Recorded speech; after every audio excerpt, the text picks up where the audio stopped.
Hello mga mamshi sa Japan! Good morning! Pagpasensyahan nyo na po yung boses ko ngayon. Ito po yung araw na nag-start yung kaze ko or yung cold ko. At hanggang ngayon halata pa rin naman. At hindi rin ako makangiti ng maayos dahil may singaw po tayo, 4 po. Kaya nahirapan talaga po ako magsalita. At eto nga po, ginigising ko nga po uli si ate niyan dahil nakatulog siya sa sala. At sabi ko rin kay ate na magbihis siya kasi maya-maya na andyan na rin yung kaibigan niya. At nung nagising na nga si ate at nagpalit na nga siya ng damit, pumunta na siya dito sa dining at kumain na rin. Si ate talaga, antok na antok pa rin at parang tamad na tamad pumasok. Kasi nga po malamig na dito kaya tamad na tamad ang mga tao dito. Kahit ako at kahit gugustuhin ko pa nga sa ilalim ng kama at matulog na matulog, hindi naman pwede. Kailangan talaga natin kumilos para sa ekonomiya natin. Char! At eto na nga po yung magsusundo kay ate, dumating na. Sabi ko sa kanya, nagsisipilyo lang si ate, maghintay lang. At nung natapos na nga si ate, umalis na rin sila. You want to eat now? No! Oh, eat ka na lang ng milk. I have to drink the milk. You drink. Not eat. Okay. It's ate, no milk. You want more?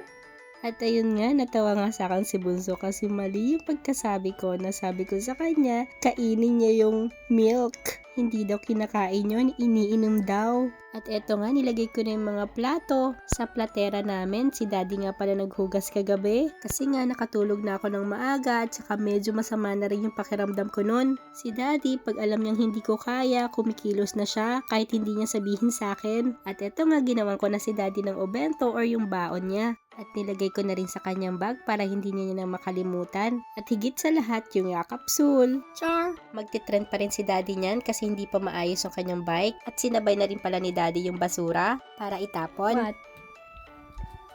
This for me? Again? Thank you!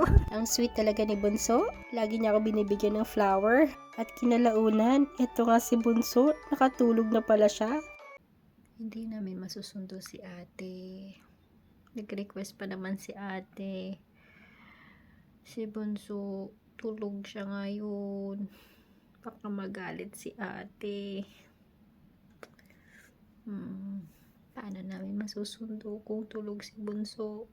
Ayun nga, wala tayong magagawa, nakatulog si Bunso kasi nga oras ng tulog niya. At buti na lang si ate hindi nagalit kasi alam niyang tulog si Bunso kaya naintindihan naman daw niya. At ayun, gumawa na lang ako ng lumpia para sa dinner namin. At nung natapos na nga kami, nandito na nga pala si daddy at si ate. Nanonood nga pala sila ng movie at nakisali na rin ako habang umiinom ako ng salabat.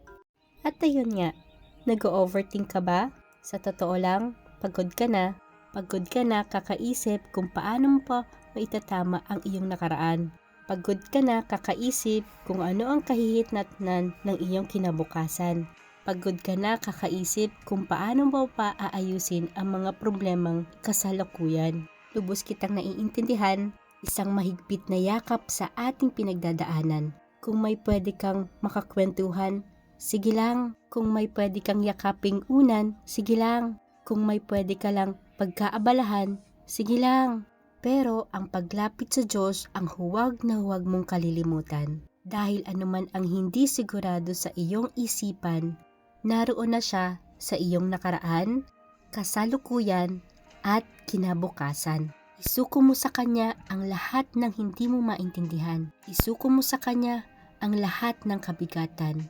Yun lang po, salamat!